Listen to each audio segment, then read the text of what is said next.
আঞ্চলিক ও আন্তর্জাতিক অঙ্গনের পারস্পরিক স্বার্থ সংশ্লিষ্ট বিভিন্ন বিষয়ে মত বিনিময় করা হয়। একই সাথে দুই দেশের সম্পর্ককে নতুন উচ্চতায় নিয়ে যাওয়ার ব্যাপারে দৃঢ় আশাবাদ এবং অঙ্গীকার ব্যক্ত করা হয়।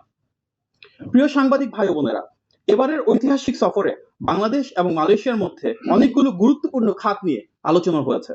খাতগুলো হলো রাজনৈতিক সহযোগিতা, বাণিজ্য ও বিনিয়োগের সম্প্রসারণ, হালাল শিল্প, ডিজিটাল অর্থনীতি, এআই এবং সেমিকন্ডাক্টর খাত, বাংলাদেশ থেকে মালয়েশিয়া কর্মী নিয়োগ এবং তাদের কল্যাণে সহযোগিতা, শিক্ষা ও পর্যটন খাতে সহযোগিতা, জ্বালানি খাত, প্রতিরক্ষা, নিরাপত্তা এবং আঞ্চলিক ও বহুপাক্ষিক সহায়তা সম্প্রসারণ। উল্লেখ্য, সর্বমোট 9টি বিষয়ে পারস্পরিক সহযোগিতা বৃদ্ধির লক্ষ্যে দুই দেশের সম্মতিতে 33টি পয়েন্টের একটি যৌথ বিবৃতি ইতিমধ্যে ইস্যু করা হয়েছে।